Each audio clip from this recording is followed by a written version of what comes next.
आइए शुरू करते हैं हमारी कवर स्टोरी।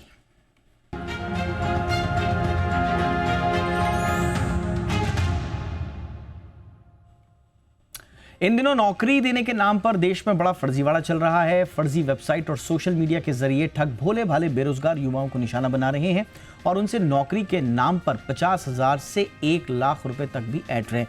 कई मामलों में ये रकम ज्यादा भी हो सकती है, लेकिन ये मामला चर्चा में क्यों है? ऐसी पहली मर्तबा नहीं है जब इस तरह के फर्जी पोस्ट आए हों, मेल्स आए हों नौकरी के नाम पर और लोग स्कैम्स का शिकार हुए हों।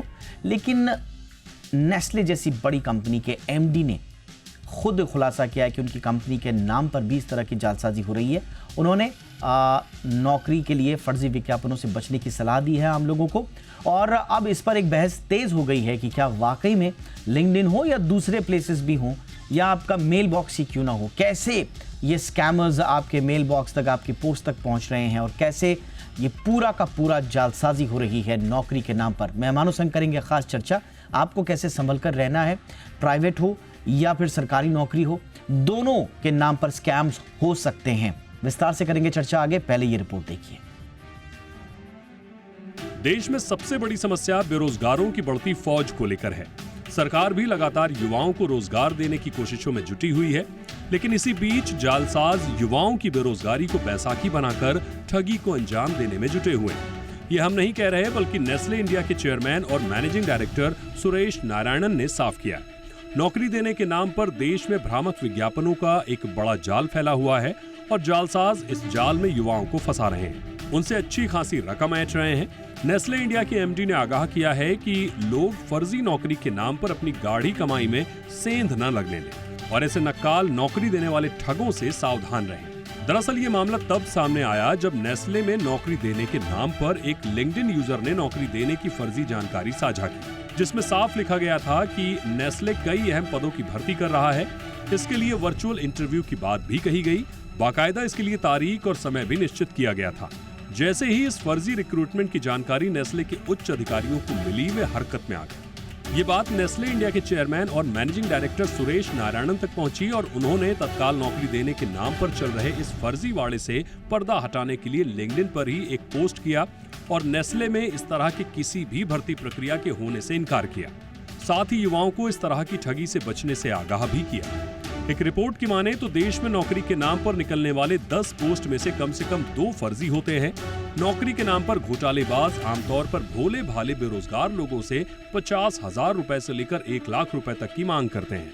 ये ठग बाकायदा बेरोजगार युवाओं को ईमेल और सोशल मीडिया के जरिए नौकरी संबंधी पोस्ट कर उन्हें फंसाते हैं और फिर उन्हें सालाना 5 से 10 लाख रुपए के पैकेज वाली नौकरी का प्रलोभन भी देते हैं और अक्सर बेरोजगारी का दंश झेल रहे युवा उनके जाल में फंस भी जाते हैं। ऐसे मामलों को देखते हुए जानकार आम लोगों के नौकरी के विज्ञापनों को देखते ही सतर्क रहने की सलाह देते हैं। नौकरी की पुष्टि के लिए प्राइवेट जॉब के मामले में हमेशा कंपनी की ऑफिशियल वेबसाइट देखें या सरकारी नौकरी के मामले में पोर्टल जैसे gov.in देखें।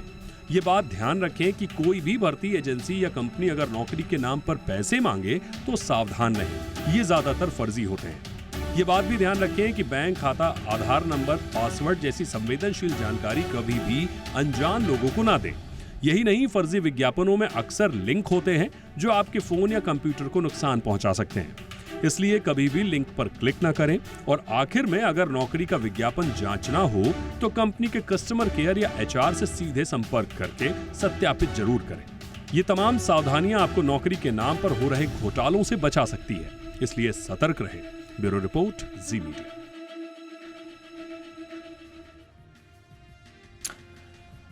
तो जैसे हमने बताया कि ये पहली मर्तबा नहीं है जब सोशल मीडिया पर इस तरह से जॉब के स्कैम्स हैं, और लिंक्डइन पर तो हमने खास तौर से देखा कि इस पर काफ़ी वक्त से चर्चा भी हो रही है।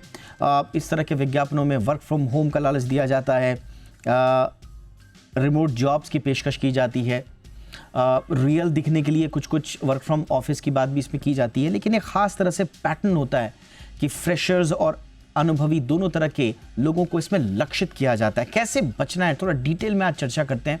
मेरे साथ 2 खास मेहमान, डॉक्टर गणेश नटराजन हमारे साथ जुड़ चुके हैं, फाउंडर हैं 5F word and chairman Honeywell automation India limited के। बहुत बहुत स्वागत है आपका doctor Natarajan. Good evening sir.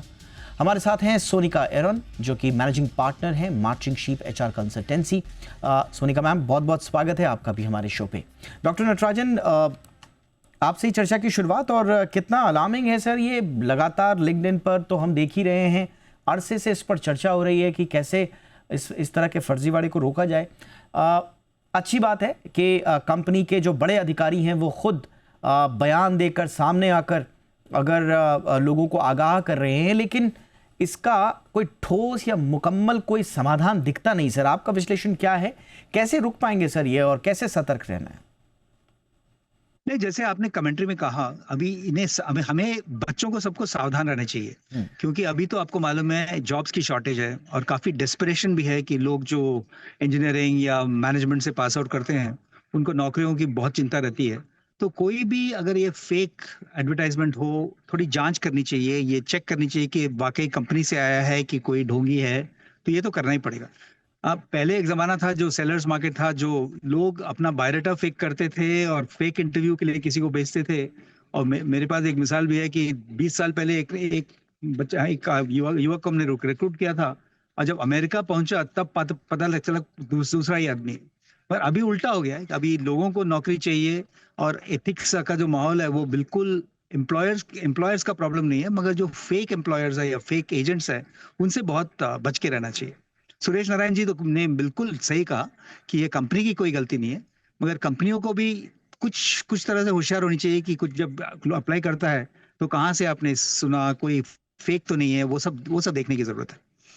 आपने सही कहा सर कि अब देखिए, अब इसमें अगर हम एक तरफा अगर विश्लेषण करने चले जाएंगे तो बहुत सारी चीज़ें ऐसी भी हैं कि जहाँ पर कंपनीज को खुद सतर्क भी रहना चाहिए। 2020 में शायद नेस्ले ग्लोबल ने एक चेतावनी भी दी थी इसी तरह से, कि जो उनकी जो इंटरनेशनल वेबसाइट है उसमें भी फर्जी नौकरी, ईमेल और लिंक्डइन प्रोफाइल के बारे में चेतावनी दी गई थी। आई मीन, ये सब के लिए एक अलार्मिंग साइन हो सकता है। बट सवाल अभी गहराई में उतरने से पहले मैं बहुत सिंपल तरीके से सोनिका मैम आपसे पूछना चाहूँगा, इसकी फ्रीक्वेंसी क्या है? आप लोगों के ऑब्जर्वेशंस में इसकी फ्रीक्वेंसी क्या है? लिंक्डइन एक ऐसा प्लेटफॉर्म है जहाँ पर पढ़े लिखे लोग होते हैं, जहाँ पर बड़े क्वालिफाइड लोग होते हैं, और ऐसा माना जाता है कि वहाँ पर कोई फालतू बातें नहीं होती हैं, इधर उधर की नहीं, बिल्कुल फोकस्ड। वहाँ पर भी अगर इस तरह स्कैमर्स की एंट्री हो रही है और लोग स्कैम्स में आ रहे हैं, और उनकी फ्रीक्वेंसी क्या है? मतलब क्या इस पर जब से बहस शुरू हुई है पिछले एक दशक में, क्या कुछ कम हुए हैं या अभी भी लोग फर्जीवाड़े का शिकार हो रहे हैं? आपका ऑब्जर्वेशन क्या है मैम, पहले सिर्फ फ्रीक्वेंसी को लेकर? अच्छा, देखिए, आपने बोला जितना सरल तरीके से बोलने के लिए, तो मैं बिल्कुल सरल तरीके से बोलूंगी कि जहां पर भी कोई वीकनेस होती है उसका कोई ना कोई फायदा उठाएगा। तो ये सिर्फ लिंक्डइन की प्रॉब्लम नहीं है, ये व्हाट्सएप मैसेजेस पे, किसी भी ऑनलाइन प्लेटफॉर्म पे, क्योंकि एक अनोनिमिटी होती है। आप उस ऑनलाइन प्लेटफॉर्म के पीछे कोई भी स्कैमस्टर छुप सकता है, इसलिए ये आसान हो गया है। इसमें कोई कमी नहीं आई है। पहले क्योंकि एक ऑफर लेटर आपको देना पड़ता था, एक प्रिंट आउट देना पड़ता था, तब ज्यादा मुश्किल होता था। अभी ऑनलाइन करना बहुत आसान हो गया है। अभी तो कहते हैं कि 56% अगर आप देखें तो लोग इन जॉब स्कैम्स में फंस रहे हैं। In fact 56% of job seekers have experienced it. मेरे पास खुद व्हाट्सएप पे मैसेजेस आते हैं कि I am so and would you be interested in a lucrative work from home response opportunity. इतने मैसेजेस आते हैं व्हाट्सएप पे कि आप पूछिए मत, उनके पास कैसे मेरा नंबर गया। अब कहीं तो टेक्नोलॉजी में लीक है, जबकि मेरा नंबर मेरे मोबाइल कंपनी में डू नॉट डिस्टर्ब पे है, फिर भी मेरा नंबर कहीं से लीक होके इन लोगों के पास गया, और कई लोगों को के पास है। तो आजकल ऐसा कोई प्लेटफॉर्म नहीं है जिसको आप कह सकते हैं वो कंप्लीटली सेफ है, उसमें लोग नहीं पहुंच सकते जो किसी वीकनेस का फायदा ना उठाना चाहें। और जो अभी आप लोग ने बात करी कि बच्चे पास आउट होकर उनको नौकरियां नहीं मिली हैं, वो एक वीकनेस है। वो लोग बेताब हो रहे हैं कि हमको जॉब नहीं मिल रही है। सेकंड, ऐसे बहुत सारे ले ऑफ्स हो रहे हैं, तो घर में एक फाइनेंशियल इनसिक्योरिटी हो जाती है। तो वेदर घर की औरत है जो चाहती है कि हाँ मैं कुछ कंट्रीब्यूट करूं, तो वो एक वीकनेस बन जाती है। बहुत करेक्ट। सारे समाज में ऐसे लोग हैं जो वल्नरेबल होते हैं, जो किसी वजह से जिंदगी में ज्यादा पढ़ नहीं पाए, इसलिए क्योंकि वो पर्सन विद डिसेबिलिटी है, या उनकी आर्थिक हालत ऐसी थी कि वो ज्यादा पढ़ नहीं पाए, या फिर उनके प्रांत में एजुकेशन इंफ्रास्ट्रक्चर नहीं था। तो ये लोग सब वल्नरेबल, और इस वीकनेस का फायदा उठाया जा रहा है थ्रू टेक्नोलॉजी। एब्सोल्युटली। अब देखिए, इसमें घोटालों की संख्या में जो लगातार जो बढ़ोतरी हो रही है उसका मैं छोटा सा ओवरव्यू आपको देता हूँ। खुद लिंक्डइन ने 2023 में बताया कि उसने 21 मिलियन से ज़्यादा फर्जी अकाउंट्स और 70,000 स्कैम्स पोस्ट हटाई थी। ये अच्छी बात है, लेकिन 2025 में हम हैं अभी, और शायद आगे इस तरह के और मामले बढ़ेंगे। और ख़ास तौर से जो हमने जियोपॉलिटिकल सिचुएशंस के बाद थोड़ा मंदी जैसे संकेत जब हमने देखे थे, जॉब मार्केट पर प्रेशर आया था, तो स्वाभाविक रूप से वहाँ पर अब ये और बढ़ सकते हैं। भारत क्यों ये लोग लक्ष्य कर रहे हैं, थोड़ा समझिए। भारत एक उभरता हुआ बाज़ार है और नौकरियों के लिए भी उभरता हुआ बाज़ार है, इसलिए ये लोग यहाँ पर लक्षित करके इसको बाकायदा टारगेट कर रहे हैं। 60% ऑफ जो मामले हैं वो फ्रेशर्स से जुड़े हुए हैं और 40% अनुभव पेशेवरों से, यानी कि मिक्स के नए फ्रेशर्स को भी ये लोग जहाँ से मिलेंगे और 40% अनुभवी को भी लेंगे। अब आप बोलेंगे कि ये क्यों करते हैं? देखिए, बहुत सारी इसमें चीज़ें हैं। सीधा सीधा पैसे की भी डिमांड करेंगे, आपका डेटा का इस्तेमाल करके फिर फिशिंग करेंगे, आपके साथ साइबर फ्रॉड हो सकते हैं। तो ऐसा मत सोचिए कि आपने इस तरह के फर्जी वेबसाइट पर जाकर लिंक पर क्लिक कर दिया और सब कुछ खत्म हो गया, आप जहाँ से में नहीं आए। नहीं, हो सकता है कि बाद में आपको इसके रिपरकशंस भुगतने पड़े। अब यहाँ पर एक सवाल आता है नटराजन सर, यहाँ पर क्या कुछ, अब जैसे लिंक्डइन है, क्या वहाँ पर भी कुछ एडवांस टेक्नोलॉजी का इस्तेमाल करके, एआई वगैरह का इस्तेमाल करके, क्या हम और पुख्ता तरीके से इस तरह के स्कैम्स को रोक सकते हैं? मैं ये ज़रूर कहूँगा कि लिंक्डइन ने इसमें अच्छा काम किया है, लेकिन अभी काम की गुंजाइश बचती है। देखिए, अगर हमें एक कोई वेबसाइट फेक करना तो बहुत ही आसान काम है, तो कोई भी कर सकता है। तो उसको तो लिंक्डइन भी कुछ नहीं कर सकेगा। ये जरूर है कि अभी जो हमारे डीपीडीपी एक्ट आ रही है, मतलब data protection data privacy act, उसके जरिए अगर आप बहुत कड़ी कार्रवाई करें कि कोई भी ऐसा स्कैम करे, उसको अगर वो पकड़ा जाने पे बहुत it should be seen as a criminal offence, अगर ये करेंगे तो कुछ डर का माहौल आएगा। अभी क्या है कि कोई भी कुछ भी करता है और कोई भी क्लिक करता है। और जैसे मोनिका ने कहा, ये बहुत सही है कि काफी लोगों में डेस्परेशन है, तो ये डेस्परेशन और ये वल्नरेबिलिटी का जो फायदा उठा रहे हैं, उन पे बहुत सख्त कार्रवाई की जानी चाहिए। क्योंकि मेरे ख्याल से लिंक्डइन वगैरह क्या कर लेंगे, आई मीन आर्टिफिशियल इंटेलिजेंस से ये जरूर पता चलेगा कि प्रिडिक्ट कर सकते हैं कि ये क्या सही है कि गलत है, based on how it is worded. मान लीजिए नेस्ले का ऐड है, तो आर्टिफिशियल ये कह सकती है कि नेस्ले का ऐड मुझे लगता नहीं है, आप फिर से चेक कर दीजिए। तो थोड़ी बहुत प्रिडिक्शन पावर है एआई में, मगर ये रोकने की पावर किसी में नहीं है। सिर्फ हमारे जो सेल्फ कॉन्फिडेंस है कि हम चेक करेंगे, उसी से ये कुछ सुधर सकता है। और जैसे आपने कहा था कि 40% भी एक्सपीरियंस लोग हैं, तो आप ही देखिए फ्रेशर्स को कितना तकलीफ होगा, क्योंकि वो लोग एक्सपीरियंस भी नहीं है, और कोई एक्सपीरियंस जॉब सीकर भी अगर इस जाल में फंस रहा है, तो ये बहुत गंभीर सोचने की बात है। अच्छा, कमाल ये है कि जो डेटा बताता है, भारत में सिर्फ 30% लोग ही ऐसे हैं जो नौकरी चाहते हैं और जो उनको ऑफर मिलता है उसको वेरीफाई करते हैं। सिर्फ 30% लोग ही ऐसे हैं। और अब सोचिए, और अगर आप जो इस तरह के केसेस में अगर एक पीड़ित का नुकसान दिखेंगे तो $100 to $500 यानी कि 40,000 तक का नुकसान हो जाता है। ये एवरेज है। और बेटर बिजनेस ब्यूरो 2023 में एक रिपोर्ट लेकर आया था जिसमें 70% जो नौकरी घोटाले हैं वो लिंक्डइन से शुरू होकर और फिर व्हाट्सएप और ईमेल पर ख़त्म होते हैं। तो एक पूरा का पूरा एक जाल है जिसमें ये बढ़ते हैं।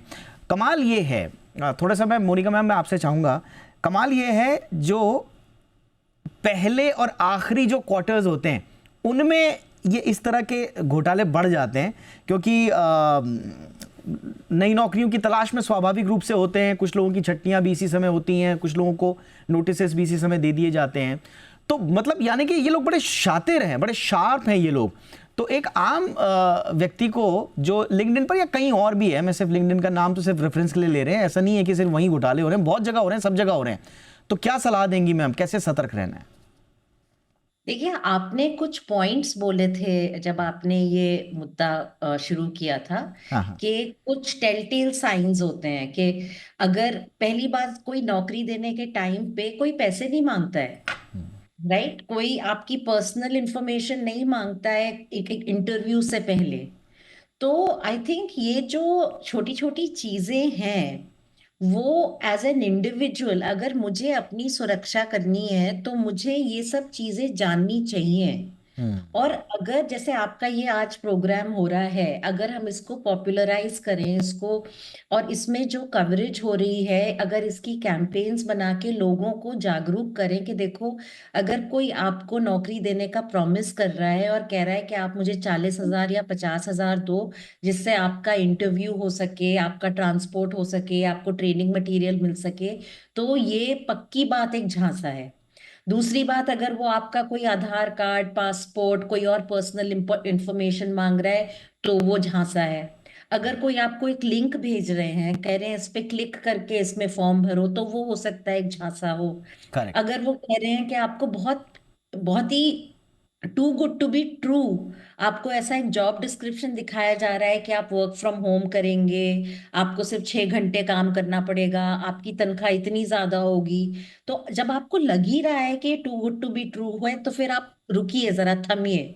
तो आई थिंक ये सब चीजें लोगों को जागरूक करना पड़ेगा। बहुत और अच्छे थोड़ा पॉइंट्स आपने बताए मैम। मुझे लगता है कि ये जो आपने पॉइंट्स बताए हैं और जो नटराजन सर ने इनसाइट्स दिए हैं, इनको अगर हम मद्देनज़र रखें तो हम काफ़ी हद तक बच सकते हैं। एक बात बार बार ध्यान रखिएगा, बड़ी बड़ी कंपनीज़ के लोग नाम लेते हैं और ताकि आप इनके झांसे में आएँ, और जैसा too good to be true जैसा मैम ने कहा, इस पर आप ध्यान रखिएगा। छोटी चर्चा थी, महत्वपूर्ण चर्चा थी, सारगर्भित चर्चा थी, लेकिन इसका अंत ये नहीं है। आगे भी इस तरह की चर्चाएं हम लाते रहेंगे, लेकिन फिलहाल आज काफ़ी मदद मिली होगी तमाम लोगों को, हम उम्मीद करते हैं। बहुत बहुत धन्यवाद डॉक्टर नटराजन सर, आपने वक्त निकाला हमारे लिए। सोनिका एरन ma'am, thank you so much.